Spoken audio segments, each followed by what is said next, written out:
नमस्कार। संवाद news international पर आप सबका बहुत बहुत स्वागत है और मैं हूं आपका अपना काफिर बुत परस्त राम भक्त राष्ट्रभक्त संकेत चतुर्वेदी। दोस्तों, संवाद न्यूज इंटरनेशनल जब मैंने खोला था तब एक बात सोची थी कि मैं एक ऐसा चैनल बनाऊंगा जहां पर संवाद धर्म के लिए होगा, जहां पर संवाद राष्ट्र के लिए होगा और जहां पर संवाद आपके लिए होगा। तो संवाद न्यूज इंटरनेशनल के इस अंक में आपका बहुत बहुत स्वागत है। अब बात करता हूं जिस थंबनेल को आप देख करके आए हैं उसकी, कि अब्दुल का खोपड़ा खराब किसने किया है। पहली बात तो सबसे पहले अब्दुल के विषय में ही बताता हूं। अब्दुल यहां पर किसी एक व्यक्ति का नाम नहीं है, अब्दुल विचारधारा का नाम है। हालांकि ये बात मेरे मन में कैसे आई तो मैं आपको बताता हूं। अपने नाम के अनुरूप अब्दुल को अरेस्ट किया जाता है फरीदाबाद, दिल्ली के पास एनसीआर में एक जगह है हरियाणा में। हरियाणा की एसटीएफ और गुजरात की एटीएस यानी एंटी टेररिस्ट स्क्वाड इस नादान मासूम बच्चे को, जो कि 19 साल का है, इसको पकड़ती है। इसका सिर्फ इतना सा गुनाह था कि इसके पास से 2 हैंड ग्रेनेड मिले थे और ये उन हैंड ग्रेनेडों का सदुपयोग करना चाहता था। ये चाहता था कि उस हैंड ग्रेनेड को ये अयोध्या में जो राम मंदिर बना है, जो 500 साल बाद बना है, जो जहां पर राम जी का जन्म हुआ था, जिस जगह को हिंदुओं ने कोर्ट से कार्रवाई के बाद में, इतने वर्षों की कार्रवाई के बाद में, अपने अदालती कार्रवाई के बाद में, अपनी मेहनत के दम पर जाकर के लिया है, उस पर ये ले जाकर के वो 2 हैंड ग्रेनेड फेंक दे। वहां ऑब्वियसली भीड़ ज्यादा होती है, ये चाहता था फेंक दे, और सिर्फ फेंकने दे, ये अपना हिसाब किताब पूरा करना चाहता है हिंदुओं से। अब प्रश्न यहाँ पे ये उठता है, जिस बात से मैंने इस टॉपिक की शुरुआत करी थी, कि इसका क्या, अब्दुल का खोपड़ा किसने खराब करा। मैंने आपको बता दिया है, अब्दुल किसी व्यक्ति का नाम नहीं है, अब्दुल एक विचारधारा का नाम है। यहां पर फिर मैं मूल प्रश्न पे आता हूं, फिर आपसे पूछता हूं अब्दुल का खोपड़ा किसने खराब करा। तो देखिए भाई, अब्दुल का खोपड़ा तो बहुत पहले से ही खराब है, क्योंकि आप अगर देखिए तो यहां पर भारत में जितने भी, अगर आप देखेंगे, जो लोग यूजली जो क्राइम करते हैं वो एक ही कम्युनिटी से आते हैं दोस्तों, ज्यादातर, नॉट ऑल बट ज्यादातर। अब होता, और ऐसा नहीं कि वो उस कम्युनिटी में कुछ अच्छे लोग नहीं हैं, बहुत अच्छे भी लोग हैं उस कम्युनिटी में। आप सोचिए, कुछ लोग ऐसे भी हैं जो अब्दुल कलाम बन गए, और कुछ ऐसे भी हैं जो औरंगजेब को पसंद करते हैं। पर इस कम्युनिटी का जो हीरो है, अनफॉर्चुनेटली वो हमारे प्रोफेसर अब्दुल कलाम नहीं है। इस कम्युनिटी का हीरो औरंगजेब है। ये वो औरंगजेब है जिसने, आप जानते ही होंगे, हिंदुओं के, नहीं जानते तो मैं बता देता हूं, हिंदुओं के 40 लाख मंदिर तोड़वाए थे। वो 2.5 जनेऊ आपको याद होगा। ये वो औरंगजेब है जिसने हमारे गुरु तेग बहादुर का शीश कटवाया था, और जिसने अपने बाकी भाई बहनों का मर्डर कर दिया था। ये इनका हीरो है। और ये वही औरंगजेब है जिसने अपनी बहन को छत से फेंक दिया था, क्योंकि उसको ये लगा था कि उसने एक नॉन रॉयल व्यक्ति से प्यार करने की हिमाकत करी है। ये वही औरंगजेब है जिसने अपने फादर को पानी तक देने से इनकार कर दिया था। पानी भी देता था, लिमिटेड उसमें देता था कि इतना ही तू पिएगा, इससे अन्यथा तू नहीं पिएगा।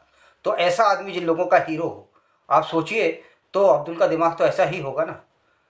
इसीलिए मैं आपको बता रहा हूं, ये औरंगजेब का जो जो इनका हीरो है, वैसे ही तो ओवरऑल नस्ल आएगी, वैसे ही तो ओवरऑल जो उसको हीरो मान रहे हैं अपना, तो वैसे ही तो लोग आएंगे बाद में।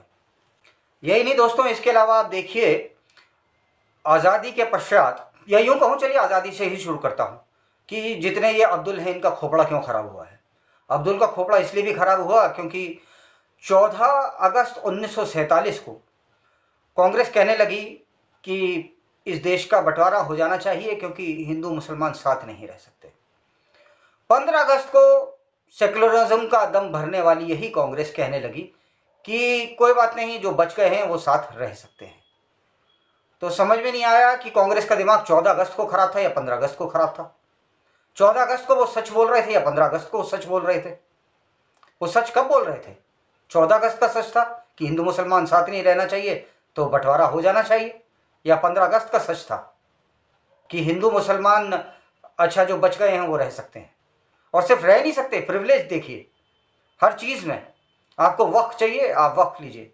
आप बाद में उसकी पास इतनी इंक्रीज करी गई कि जिस जमीन पे वो हाथ रख दें वो उनकी। अब मैं आपको थोड़ा सा यहां पर वक्फ के बारे में भी बताता चलता हूं। वक्फ ना एक अरबी वर्ड है जो वकूफा से आया है। तो वकूफा का अर्थ है कि मैं अपने मजहब के लिए दान देता हूं, अर्थात कोई व्यक्ति है जो दान दे रहा है, और किसको दे रहा है? अपने समाज को। तो वो दान वो चीज कैसे दे देगा जो उसकी है ही नहीं? कागज दिखा दो फिर दान दे दो, लेकिन कागज नहीं दिखाऊंगा, हाँ उंगली जरूर रख दूंगा ये मेरी है। अभी आप जैसा कि आपने देखा होगा महाकुंभ में कह रहे थे महाशय, वफ के लगे हुए सिपह सालार जो हिंदुस्तान की सारी जमीन को खा जाना चाहते हैं, वो लोग कह रहे थे कि ये महाकुंभ हमारा है। यहां पर मैं चलते चलते आप लोगों को बताता चलूं कि वक्फ 1954 में जवाहरलाल नेहरू लेकर के आए थे। और वक्फ के बारे में एक बात और बता दूं, आज भारत में वक्फ के पास इतनी जमीन है जितनी 50 देशों के पास पूरे विश्व भर में नहीं है। सोचिए, कहीं हम एक तरफ बांग्लादेश से लड़ेंगे, एक तरफ चाइना से लड़ेंगे। हाँ, तो जैसा मैंने आपको बताया, इस कम्युनिटी का हीरो कभी भी अब्दुल कलाम जी नहीं हो सकते, the missile man of India, या है नहीं।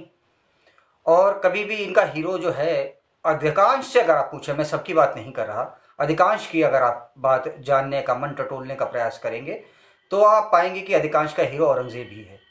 और उसके पीछे इनको लगता है कि इनने मतलब हिंदुओं के संग क्या दुर्गति नहीं करी थी, तो इन लोगों को वो अच्छा लगता है।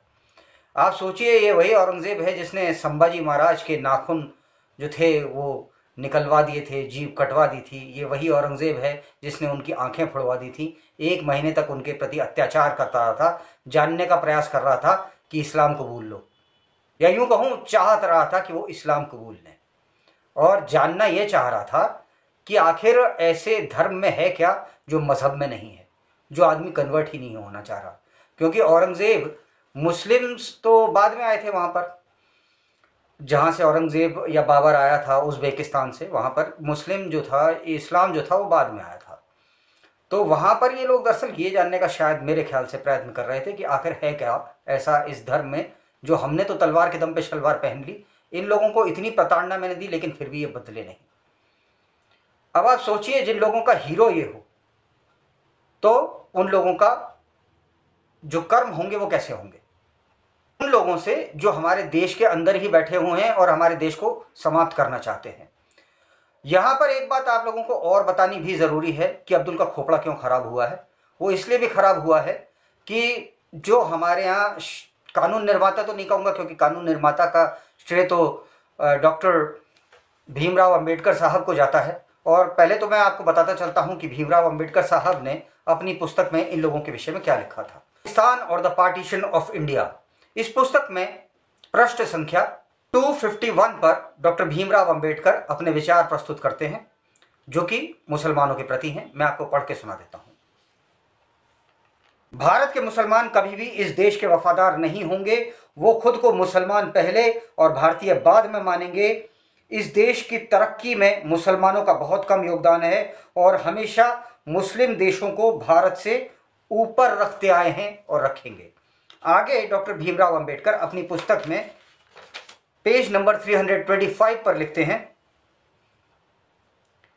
इस्लाम में भाईचारा सिर्फ मुसलमानों के लिए होता है। एक मुसलमान दूसरे मुसलमान का हित देखता है और गैर मुसलमान के भाईचारे कभी नहीं निभाता। सच्चा मुसलमान कभी भी भारत को अपनी मातृभूमि नहीं मानेगा और न ही हिंदुओं को अपना भाई। तो जो हम आज देख रहे हैं, निश्चित तौर पर यही बात आज से लगभग 77 या 78 वर्ष पहले डॉक्टर भीमराव अंबेडकर जी ने देख ली थी, 1945 में। हो सकता है शायद उससे भी पहले, क्योंकि 1-2 साल पहले उन्होंने किताब लिखनी शुरू करी होगी, शायद समझने में भी 1-2 साल लगे होंगे। मैं तो कहूंगा 80 या 85 साल पहले वो समझ गए थे कि भविष्य में 85 ईयर्स बाद जाकर के क्या होगा। और उसका आप एग्जाम्पल आज देख लीजिए। जो लोग वंदे मातरम नहीं कहना चाहते, वो लोग वंदे भारत में सफर करना चाहते हैं। क्या वाकई जो व्यक्ति वंदे मातरम न बोलना चाहे, वो उस व्यक्ति को अधिकार है कि वो वंदे भारत में बैठे? ये हम कैसा समाज बना करके लाए हैं? ये कांग्रेस ने जबरदस्ती थोपा गया सेकुलरिज्म हमारे ऊपर कैसा थोपा, ये आप देखिए कि यहां पर राम थे कि नहीं थे, इस बात के ऊपर तो प्रश्न चिन्ह उठाया जा सकता है, उठता आया है। लेकिन आप गांधी के खिलाफ कुछ भी बोल देंगे, कुछ भी मतलब कुछ भी, भले ही आप सही क्यों ना बोल रहे हैं, तो भी वहां पर अंत में आपने जो बोला वो इस तरह से लिया जाएगा कि जैसे मान लो आपने ईश निंदा कर दी हो। और यहां पर कुछ भी से मेरा अर्थ है कि आपने जो उन्होंने बोला उसका भी कोई 1/10 अगर कहीं से कुछ भी उसका कोई अलग अर्थ भी निकाल ले, हालांकि आपने गांधी जी के लिए सही कहा। चलिए खैर, अब्दुल का दिमाग क्यों खराब है? उसका दिमाग क्यों खराब है क्योंकि मूल बात पे जिसमें पहुंचा, जो मैंने अपना एनालिसिस करा, वो मेरे को लगा कि यहाँ पर जो आक्रांता हैं, औरंगजेब, हुमायूं, बाबर, अकबर, इनके नाम पर देश की राजधानी में, राजधानी के भी दिल में, वहां पर ये रोड्स हैं। मानसिंह रोड भी है जो कि अकबर का साथी था और अपनी ही रिश्तेदारों के, अपने हिंदू भाई बंधुओं के खिलाफ हो गया था। एग्जाम्पल सेट करे जा रहे हैं कि अगर आप कोई बात नहीं गजवा हिंद में साथ देंगे तो कल हो सकता है कांग्रेस आपका भी नाम गुदवा दे। यहां पर प्रश्न ये उठता है कि अगर आज, और अगर मैं ये बोल रहा हूं तो अगर नहीं मैं ये बोल रहा हूं तो मेरे को पूरा यकीन है कल को हो सकता है कोई ना कोई कांग्रेसी खड़े होकर के मुझे गालियां बके, शायद मेरे खिलाफ मुकदमा भी करे। अब करे सो करे, लेकिन उस कांग्रेसी से एक प्रश्न पूछता हूं, क्यों महाराणा प्रताप ने घास की रोटी खाई थी? आखिर ऐसा क्या कारण था जो शिवाजी लड़े थे हमारी स्वतंत्रता के लिए? और अगर कहीं महाराणा प्रताप और शिवाजी आज के समय में होते तो कहीं ऐसा तो नहीं होता कि ये तथाकथित सेकुलर सरकार उनके खिलाफ भी मुकदमा दर्ज करा देती। देखिए, हमारे सेकुलर मित्रों को कुछ बात समझने की नितांत आवश्यकता है कि गवर्नेंस का जब भी विषय आता है, या राज करने का, राज भी नहीं, राज क्योंकि मैं राज तो हमारा अलग शब्द हो गया, हुकूमत करने का जब भी विषय आता है तो इस्लाम में दो शब्द हैं। पहला है दारुल हरफ और दूसरा है दारुल इस्लाम। दारुल इस्लाम का अर्थ है जहां पर जो शासक है वो मुसलमान हो, अर्थात शरिया जहां पे लागू होता हो, ठीक है, वो है दारुल इस्लाम। दारुल हरफ का अर्थ है युद्ध की भूमि, जहां पर जो शासक है वो मुसलमान नहीं हो, जहां पर शरिया नहीं लगता हो। अर्थात आप उन लोगों को समझाने जा रहे हैं जो इस देश को युद्ध की भूमि मानते हैं। क्या गारंटी है जो व्यक्ति जय फिलिस्तीन का नारा संसद में मार देता है वही व्यक्ति कल को जय पाकिस्तान का नारा ना मारे, जय आस्तीन न बोले? जय आस्तीन तो उरादर बोल ही रहा है। और जो बहुत बढ़िया कर्म जो हमारी कांग्रेस की सरकारों ने करा था कि यासिन मलिक से, विजनरी के बाद में जो दूसरे थे प्रधानमंत्री, इकोनॉमिस्ट पीएम मनमोहन सिंह, स्वर्गीय मनमोहन सिंह जी, वो यासिन मलिक से मिल रहे थे। अब यासिन मलिक ने न सिर्फ 2 एयरफोर्स के जो हमारे वीर जाबाज अधिकारी थे उनका मर्डर करा था, ये यासिन मलिक वही है जो जम्मू कश्मीर लिबरेशन फ्रंट का मुखिया था।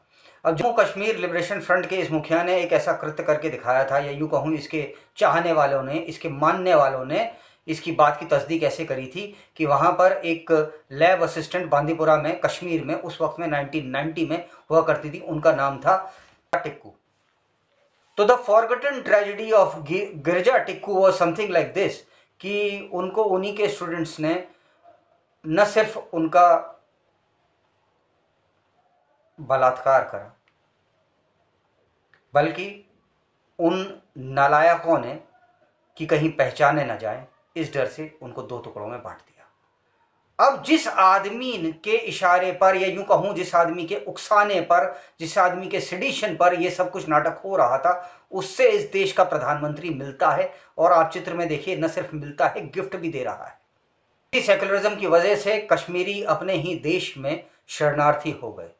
यह अजीब इत्तेफाक, हादसा, या यूं कहूं एक जानबूझकर सिर्फ अपना वोट बैंक बनाने के लिए कई लोगों का कत्ल है, नेग्लिजेंस है, क्या है, जो 1947 से आज तक चलती आ रही है। आपको मैं बताना चाहता हूं, जिस कांग्रेस ने हस्ताक्षर करे थे इस देश के बंटवारे के लिए, उस समय इस देश की पॉपुलेशन 33 करोड़ थी और पाकिस्तान, या यूं कहूं ईस्ट पाकिस्तान जो बांग्लादेश है, वहां से आने वाले लोगों में 33 लाख हिंदू मारा गया था। और उसके बाद में यहाँ का जो प्रधानमंत्री था, मैं तो यूं कहूंगा वो प्रधानमंत्री वो था जो कि सिलेक्टेड नहीं था, इलेक्टेड था।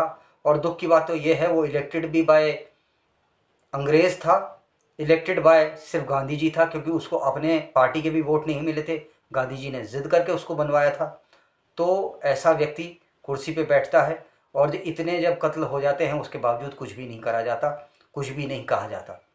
अभी के आप वर्षों में देखिए, इंसान का इंसान से हो भाईचारा गाने गाने वाला अरविंद केजरीवाल, जो शराब घोटाले में अंदर है और जिसने कहा था मैं आम आदमी हूं, जिसका घर आप लोगों ने देख ही रखा होगा, शीश महल, किसी से भी मतलब किसी भी रॉयल उससे कम नहीं है। वो व्यक्ति ओवरऑल क्या कर रहा है? वो व्यक्ति ने क्या करा, उसने कहा कि सीए के थ्रू जो भी हिंदू, अगर मान लीजिए बांग्लादेश से या माइनॉरिटीज, इवन सारी माइनॉरिटीज जो कोई भी वहां से जो दूसरे नेशंस हैं जिधर इस्लामिक पॉपुलेशन ज़्यादा है, अगर वहां से भारत आना चाहते हैं तो वो आ सकते हैं। तो सीए के थ्रू वो रादर जो आ भी चुके हैं उनको हम नागरिकता दे देंगे। तो इसको लगा कि यार, इसको क्या, कांग्रेस को भी लगा कि हमारा जो वोट बैंक है वो गड़बड़ा जाएगा, इनका बढ़ जाएगा। तो इस आदमी को और बाकी ये सेकुलर दलों को ये तो मंजूर था कि बांग्लादेशी रोहिंग्या, ये यूं रोहिंग्या तो इन लोगों को बर्दाश्त था, मगर इन लोगों को कुछ अगर बर्दाश्त नहीं था तो वो था यहां पर हिंदू का आना। चाहे जो कुछ भी हो रहा, इन्हें कोई फर्क नहीं पड़ता। अब जो अब्दुल है वो सिर्फ यहां का नहीं, अब्दुल तो भैया माइग्रेट होकर के फ्रांस में भी गया है दोस्तों। जो फ्रांस में गया, मैं आपको 2022 में फीफा वर्ल्ड कप अर्थात फुटबॉल का विश्व कप हो रहा था, वहां पर ना दंगे होते हैं, भयंकर दंगे, कई करीबन। तो जब ये फीफा वर्ल्ड कप हो रहा था वहां पे फ्रांस में दंगे होते हैं, और दंगों होने का कारण पता है क्या था? कारण ये था कि फ्रांस और मोरक्को के बीच में मैच था। मोरक्को एक मुस्लिम देश है और फ्रांस एक मूलतः बहुल जो ईसाई देश है। तो वहां पर ये लोग शरणार्थी बन करके आते हैं, उनको फ्रांस जो था वो भलमानस्ता में जगह दे देता है कि कोई बात नहीं, आप यहाँ पे रह लीजिए, बतौर शरणार्थी हम आपको जगह दे रहे हैं। और अंततः होता क्या है, जब फुटबॉल वर्ल्ड कप में मोरक्को यानी एक इस्लामी देश एक ईसाई देश से हार जाता है, वहां पर हजारों की संख्या में दुकानें जलाई जाती हैं और दंगे किए जाते हैं। क्या फ्रांस की यह गलती थी कि इन्होंने इन लोगों को अपने आप पनाह दी? और हमारे यहाँ जो सेकुलर दल हैं वो लड़ लड़ के कहते हैं कि रेफ्यूजी कैसे नहीं आएंगे। क्या हम ऐसी सिचुएशन तो नहीं क्रिएट कर रहे कि जा करके हम अपने ही घर में, जैसे कि कश्मीरी पंडित हो गए, हम अपने ही घर में शरणार्थी हो जाएं? इस सब के खिलाफ पूरे यूरोप में, जैसे कि आप देखिए जॉर्जी मिलोनी हो गई, या फिर बेल्जियम हो गया, पोलैंड हो गया, इन देशों ने कह दिया we won't take any single migrant from anywhere. तो एक अलग सा माहौल है इन लोगों के खिलाफ, nobody wants to be with them. अब ये सारे अब्दुल, मैं ये नहीं कह रहा सारे अब्दुल एक से होते हैं, लेकिन विचारधारा तो कम से कम अब्दुल की एक ही है। अगर आप इस बात को न माने तो मैं तो कहता हूं कि आप अंत के बहुत बहुत निकट हैं। लेकिन हाँ, अच्छे लोग भी हैं, बुरे लोग भी हैं। और मैं आपको बता देता हूं, वैसे अपने देश भारत में सिर्फ दो प्रकार के लोग हैं।